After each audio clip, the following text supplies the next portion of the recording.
¿Cómo estás? Comenzamos la entrevista de Juan Lima, Fernando Enrique. Vos estás en los concursos de fiscal de cámara y juez de cámara. Así es. Bien, para empezar a conversar un poco en esta entrevista, siendo juez, ¿qué te motiva a presentarte un concurso para pasar al Ministerio Público?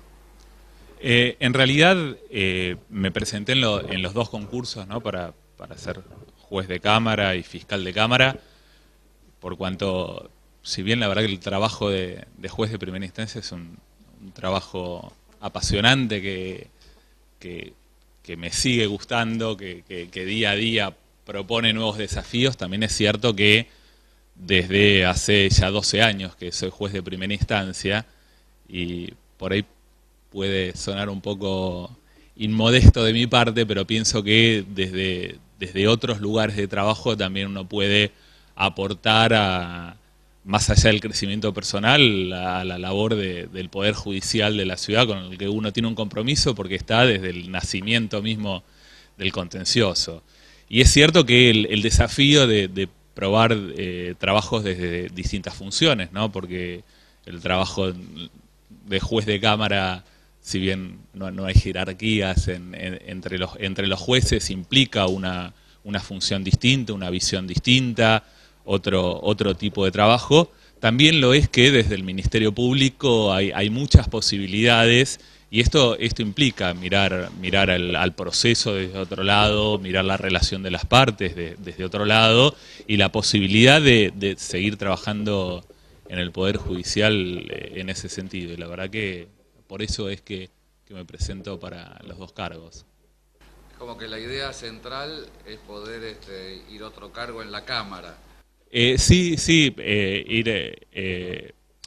la verdad que justamente me presento a los dos cargos porque me parece que los dos cargos tienen parte de trabajo que me interesa, que es un desafío y que me parece que podría aportar con la experiencia.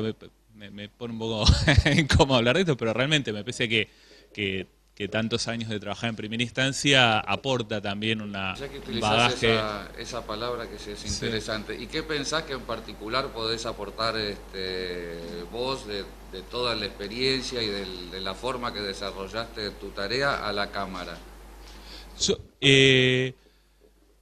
a mí me parece, en particular, el trabajo de primera instancia y en particular en esta justicia de la Ciudad de Buenos Aires, que tiene una mirada especial y con la cual me siento muy comprometido desde el propio diseño constitucional, desde el paradigma de valores que implica la Constitución local. Me parece que yo vengo del contencioso federal y así como la reforma constitucional del año 94 implicó un cambio importante a nivel nacional, me parece que a nivel local, con la constitución de la Ciudad de Buenos Aires, hay determinadas cuestiones que tienen una impronta muy particular. Y en particular me estoy refiriendo, por ejemplo, a todo lo que tiene que ver con la inmediación, el tema de la tutela judicial efectiva, el tema de la celeridad de los plazos, la cercanía con el habitante o el ciudadano.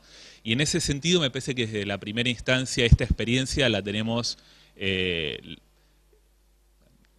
como mucho más cercana. No quiero con esto decir que no lo tenga la Cámara, pero sí es cierto que, salvo en los recursos directos, que obviamente la Cámara actúa como primera instancia, una instancia única y en la cual modela mucho más los alcances del proceso. En primera instancia, esta cercanía, sobre todo en lo que tiene que ver con procesos urgentes, me parece que da una mirada que puede ser útil. Por otra parte, en cuanto a organización del trabajo, en cuanto a determinados aspectos procesales que por ahí tienen que ver justamente con el tratamiento de aquellos procesos en los cuales la Cámara actúa como primera instancia, más allá de que la Cámara también en esto tiene una postura muy clara de no quedarse en aspectos meramente procedimentales, sino que va al fondo del asunto, hace medidas para mejor proveer, llama audiencias, digamos, no ha ampliado esa postura clásica de quedarse solamente con los agravios y a veces esto hacer cerrar un poco los ojos ante la verdad jurídica objetiva, sino realmente que corre este velo y trata de ir siempre al fondo del asunto. La mirada desde primera instancia me parece que aporta, y me parece que la idea de trabajar en un poder judicial en que aún más se hace una buena interrelación entre las dos instancias, me parece que hace al mejor funcionamiento del sistema en su totalidad. Y esto me parece que es bueno. Y algo que tiene la Cámara que no tiene la primera instancia es el trabajo colectivo. Sí. En la medida que la decisión la toman 3 personas y no una. Y ahí, ¿qué pensás de eso? ¿Cómo vos ves esa tarea? Por ejemplo, ¿qué preferirías ante un problema, consensuar o tal vez no seguir esa vía y mantener un criterio, aunque quede minoritario y sea importante expresarlo? En realidad me parece que posiciones absolutas no hay. Me parece que, en principio, la idea de que existan tribunales colegiados es porque está pensado como una garantía del sistema el hecho de la discusión y el intento del consenso. La idea de una sala de una cámara como jueces aislados que cada uno vota por su parte y cada uno a su voto y uno hace como una especie de suma entre las distintas posiciones y de eso extrae la posición de la sala, me parece que no es como está pensado el sistema. La idea es que efectivamente haya discusión, haya intento de llegar a un consenso y haya la posibilidad de, dentro de ciertos parámetros, llegar a un acuerdo. Y en todo acuerdo siempre hay algo en lo que uno puede ser y también hay algo en lo cual uno es la garantía de que la posición del otro lo hace repensar su propia posición y pensar que hay una solución más justa. Y me parece que así debiera ser y así debería funcionar. Por supuesto, hay asuntos que para uno son cuestiones de principios que en principio son los que nos vienen establecidos por el propio paradigma que nos baja la Constitución Nacional y la Constitución de la ciudad, pero bueno, hay asuntos en los cuales sí, es cierto que para uno son un límite y en los cuales en esos supuestos emitirá su voto por separado, su disidencia, etcétera. Pero si no, me parece que la idea es la del consenso y también la de pensar que me parece que este es un punto importante, no solo en lo que tiene que ver con votos en sentencias definitivas o en apelaciones concedidas en relación, sino incluso con el propio trámite de los expedientes. Porque algo que a veces sucede, y no tanto en nuestro fuero, pero que a veces sucede, es el hecho de que, habiendo presidentes de las salas que van cambiando año a año, lo estrictamente procesal, lo que tiene que ver estrictamente con el trámite, va variando de año a año. Y esto me parece que es disfuncional para los litigantes. Esto es que no hace una continuidad en lo estrictamente procesal. Pienso que sería bueno, incluso sucede menos que en contencioso federal. A veces sucede. Esto es otra cosa que uno a veces aporta cuando viene alguien de afuera. A mí me pasa con las 2 secretarías del juzgado que a veces cambio personal de una secretaría a la otra, porque uno está tan acostumbrado al día a día que hay cosas a las que se acostumbra a repetir y que cuando viene un extranjero las ve desde afuera y puede aportar algo.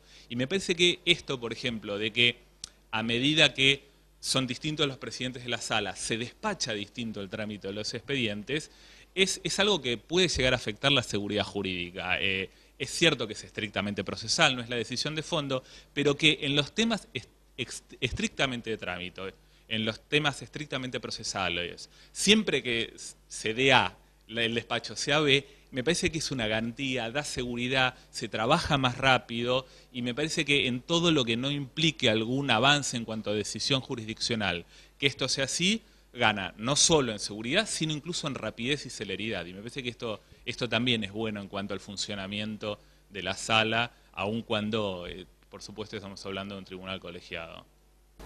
Y te hago una pregunta, si yo te dijera nombrar una o tal vez 2 sentencias que a vos te definirían como juez, o sea, por el tipo de juez que sos, ¿cuál mencionarías? De sentencias. Sí, que hayas dictado, entonces alguien puede decir, no, bueno, lo identifico a tal juez, uno dicta un sinnúmero de resoluciones, sí, pero tal vez, ¿por cuál a vos desearías que te identificaran?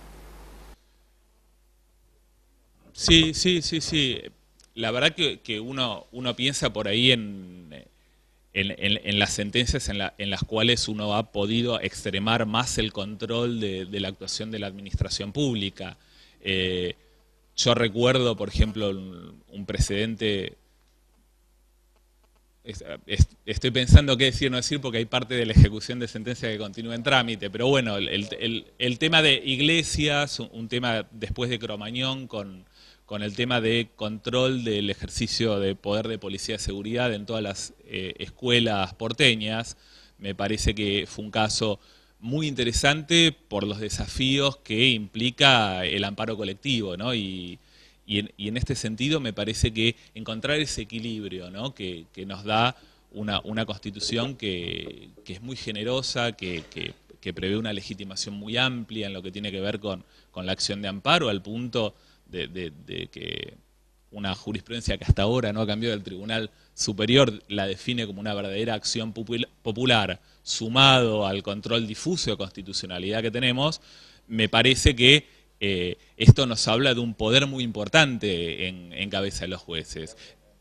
En promedio, digamos, para utilizarlo en esas Sí. palabras, creo que el Tribunal Superior es como menos generoso que el promedio Sin duda. de todos nosotros en el Sí, fuero. y sobre todo últimamente, sí, sí, sin duda. Me parece que hay una, pero también es una cuestión de encontrar un equilibrio. Me parece que en el marco de la Constitución y en el marco de la democracia participativa que está prevista en la Constitución, justamente se ha extendido el marco de control político, incluso a través del acceso a la justicia, a través del establecimiento de una legitimación más amplia, de verdaderas acciones populares. Pero bueno, también está en cabeza de los jueces, ¿no? Esto que siempre se dice, un gran poder implica una gran responsabilidad de encontrar el delicado equilibrio de en aquellos supuestos que justifican la intervención de la justicia porque se está cometiendo una arbitrariedad, una ilegalidad, un exceso en la actuación de la administración, efectivamente ser rigurosos, severos, precisos, pero al mismo tiempo también ser cautelosos en cuanto a la posibilidad de suplir la actuación de los otros poderes en algunos asuntos que puedan ser ajenos a nuestra competencia, en los cuales específicamente no esté configurado un caso, en los cuales haya cuestiones que sean dudosas, cuestiones de oportunidad, mérito y conveniencia, en las cuales nosotros no debemos ingresar. Pero pienso en caso Iglesias, pienso en algunos casos incluso que me ha revocado el Tribunal Superior de Justicia, en el caso de Di Filippo, el tema de la concesión de Punta Carrasco,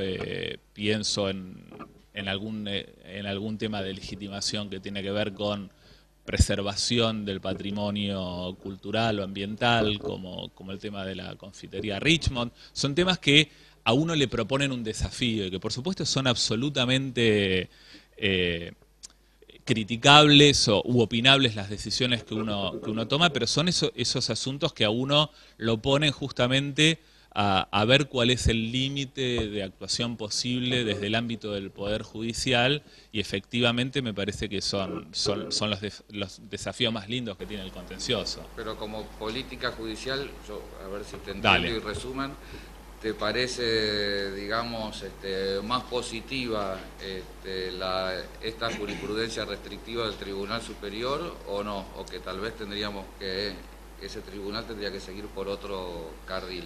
Es que me parece que es difícil predicar así principios en abstracto. Yo estoy absolutamente de acuerdo para tratar de ser lo más preciso posible. Estoy convencido, de acuerdo, y comparto en cuanto a valores los que contiene la Constitución de la Ciudad de Buenos Aires. Me parece que es una apuesta a mayor democracia, a mayor participación, el hecho de que se prevea una legitimación amplia, el hecho de que los jueces se comprometan en los juicios que caen para su conocimiento, y esto me parece un avance positivo desde el punto de vista axiológico, lo cual no implica que, como en toda justicia nueva, seguramente haya habido supuestos en los cuales, insisto, he citado algún fallo, me preguntaste algún fallo mío y te digo alguno que me revocó el Tribunal Superior, algún supuesto en el cual uno pueda haber cometido algún exceso de equivocación, y esto es una cuestión de encontrar el equilibrio, así como es bueno que haya posibilidad de acceso a la justicia, que la tutela judicial efectiva no sea un mero principio que está previsto como una letra que no se respeta en la Constitución, sino que sea algo concreto, que sea algo efectivamente efectivo, por decirlo de manera redundante, también lo es que debemos ser cuidadosos en cuanto a no avanzar en cuestiones que puedan implicar decidir sin caso, en entrometernos indebidamente en la actuación de los otros poderes del Estado. Y esto es una cuestión de equilibrio dinámico. Y me parece que, si, en ese sentido, pareciera que ha sido muy amplia la posición de primera y segunda instancia, una posición que comparto, pero desde el más político de los tribunales que tenemos a nivel local, que es el Tribunal Superior de Justicia, hay una señal, pareciera, pienso en fallos recientes como de Filippo, Epstein, que nos está diciendo, ojo que, por ejemplo, la legitimación es efectivamente amplia, pero solo para aquellos derechos colectivos específicamente enumerados en el artículo 14 de la Constitución de la Ciudad, y no puede ampliarse este catálogo de derechos enumerados y ampliar la legitimación para otros supuestos no efectivamente contemplados. Y en ese camino estamos. Me parece que espero que encontremos un punto de equilibrio que siempre va a ir mutando, y esto tiene que ver con la realidad del derecho y la realidad de la sociedad humana y de los propios tribunales que van cambiando. Me parece que, de hecho, la propia jurisprudencia de primera y segunda instancia ha planteado discusiones que a veces no se planteaban y ha planteado problemas que por más que ahora uno pueda vivir algunas soluciones como un retroceso, ha habido mucho avance antes, con lo cual me parece que no me parece del todo criticable esta búsqueda de un equilibrio, y un equilibrio que va a ser esencialmente mutable, ¿no? Porque con el tiempo y los casos que se vayan dando, esto va a seguir cambiando. No es tanto, creo, que haya errores que siempre puede haber, sino que creo que también hay una dimensión política de la interpretación. Sin duda. Y eso es lo que uno ve en muchos casos del fuero, y lo que hay son justamente, diferentes maneras de interpretar que revelan diferentes ideas de lo que tiene que ser la política judicial. Por supuesto, por supuesto, por supuesto. Es que me parece que una de las cosas que tiene cualquier actuación de la justicia, y más aún del contencioso administrativo, esto es, estando presente el Estado, ya toda relación se ve modificada por el hecho de que está presente de una manera inmediata el interés público, el interés general, la presencia de determinados intereses de la sociedad, y esto modifica toda la cuestión. Lo que sí también es cierto es que una cosa es tener conciencia de la relevancia o la implicancia política de una decisión que se está tomando, y que obviamente en cualquier decisión que uno adopte está presente su ideología, que en principio debiera coincidir en la mayor medida de lo posible con la propia ideología contenida en la Constitución de la Ciudad Autónoma de Buenos Aires, y otra cosa es el riesgo que parece que se nos está advirtiendo de que a veces hay un grado de actuación política, por ejemplo, cuando uno actúa frente a un sujeto no legitimado, cuando no hay un caso, o cuestiones que pareciera que están deferidas al ejercicio de la actuación por parte de los poderes que tienen una legitimación democrática más directa, como son el Poder Legislativo o el Poder Ejecutivo. Y por supuesto, esto también es opinable, como vos decís, pero yo creo en un juez efectivamente activo, que haga lo que la Constitución le permite. Esto es, me parece que esto es una garantía del sistema, el tema de la limitación de competencia de los jueces, porque los habitantes y ciudadanos merecen protección, incluso a veces respecto de los propios jueces, no solo respecto de los otros poderes del Estado, y en ese sentido me parece que ahí está en ese equilibrio que a uno le plantea la duda constante en cuanto a cada uno de los casos que se le presentan. Y me parece que la respuesta, en principio, debiera estar siempre en la Constitución y, en su caso, en la ley.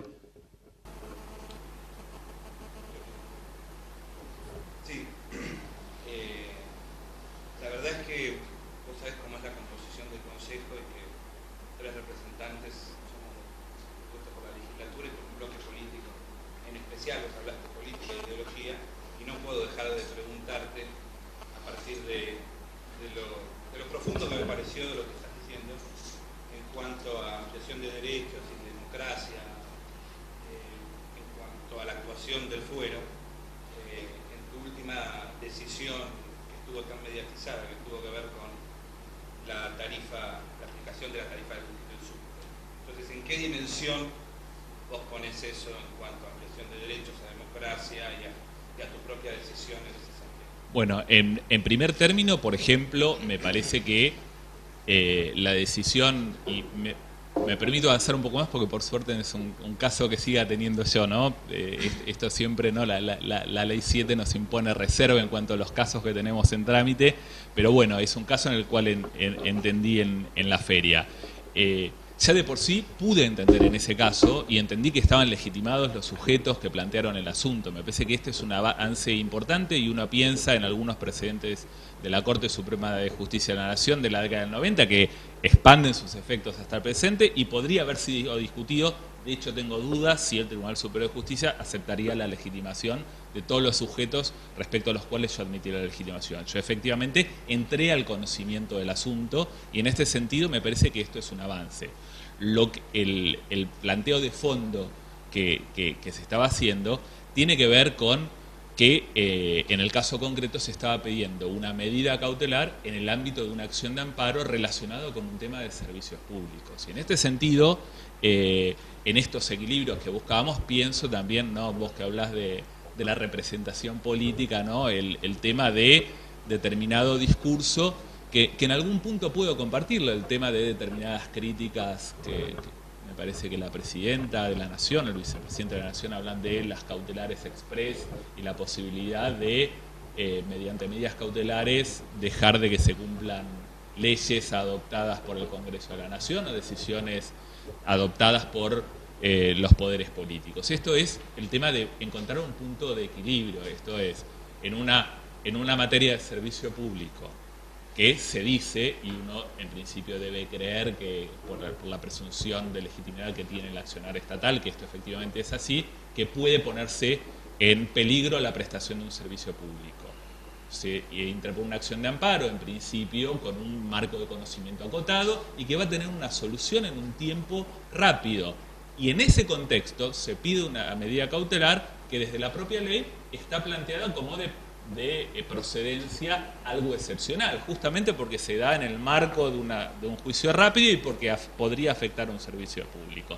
Y es en ese contexto que me parece que hacer prevalecer mi opinión personal por sobre la adoptada por quienes en principio tienen competencia para decir el asunto sería impropio porque podría implicar una solución con pocos elementos, y si se quiere, contraria a estos principios que justamente vos me preguntabas, me parece que sería hacer prevalecer la posición de un juez aislado a una decisión adoptada por quienes fueron elegidos por el pueblo y en principio tienen competencia para hacerlo. Lo cual no implica que con mayores elementos, y una vez tramitado todo el juicio de amparo, la solución pueda ser distinta. El asunto es, en este supuesto, servicio público, medida cautelar en juicio de amparo. ¿Estaban dadas las condiciones como para que yo accediera a una medida cautelar? Yo pienso que no. Veremos la Cámara si comparte mi opinión o no. Pero me parece que en este punto, esto, lejos de contradecir lo que antes decía en cuanto a tutela judicial efectiva, acceso a la justicia, etcétera, me parece que es una afirmación. Lo que pasa es que, bueno, una cosa es lo que uno plantea en cuanto a la configuración de estos principios y otra cosa es cómo juegan frente a los casos concretos. Y a mí, la verdad que estoy convencido de que esta es la solución que correspondía en el caso. Por suerte tenemos una ley de amparo también que ha mejorado mucho la ley de facto 16.986, que prevé plazos muy breves y que por primera vez incluso le pone plazos a la Cámara para resolver. Con lo cual, si yo me equivoqué, la Cámara rápidamente va a solucionar este error.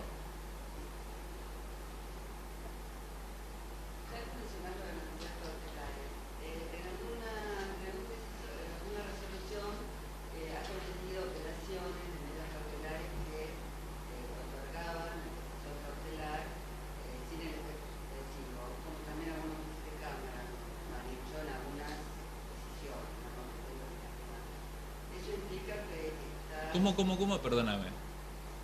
¿Has conseguido apelaciones ante el tratamiento de medidas cautelares Sí. De la misma manera que algunos jueces de Cámara, en algunas conclusiones van... Sí. ¿En qué caso? Discúlpame, ¿no? Yo, la verdad que concedo no es uno de los casos, es el caso de hace mucho tiempo, cuando todavía estaba vigente el decreto ley 16.986. Fue... Bueno, la pregunta es la sí. siguiente. Si No, de alguna manera, en porque... algunas, sí. en algunas situaciones compatibilizar con una modificación en ese sentido a las medidas cautelares, porque viste que varios proyectos hace varios tiempos que se habla de la modificación para determinados casos. ¿Cómo es tu mirada al respecto? Sí, sí, te cuento. Me sorprende un poco la pregunta basada en un solo antecedente cuando empezó a funcionar el fuero. El fuero me parece que de manera muy atinada, desde el inicio, interpretó de manera distinta de como se lo hace a nivel nacional el artículo 15 del decreto ley 16.986. Y esto es, siempre se concedieron las medidas cautelares con efectos no suspensivos. Esto es lo que marca la ley. Sí. A mí me parece que en principio el efecto no suspensivo de las medidas cautelares es el que mejor se adecua al artículo 14 de la Constitución de la Ciudad. Nosotros también, efectivamente. Si se da la circunstancia, hemos cambiado el efecto del Pero del son recurso, en circunstancias si muy las excepcionales. Claro, lo exigen y Sí. y lo consideramos, al menos en la Cámara, que es una facultad para poder justamente en ciertos casos darle la racionalidad a la decisión por los efectos que puede tener cumplir la cautelar. Sí. Claro, pero son supuestos excepcionales porque me parece que la Cámara desde el inicio, incluso con el decreto ley 16.986, son supuestos en los cuales no se adecuó, no tomó lo que venía diciendo la jurisprudencia nacional, y me parece que en ese sentido la solución de la 2145 es la más adecuada. Por supuesto, hay algunos supuestos, pensemos, ¿no? El caso inverso a lo que se me planteaba antes respecto de una medida que podría afectar la prestación de un servicio público, en estos supuestos excepcionales, dentro de las facultades de la Cámara podría estar, pero realmente me parece que son de estos ejemplos contados con los dedos de la mano, ¿no? Bueno, creo que para nosotros está muy bien. Muchas gracias.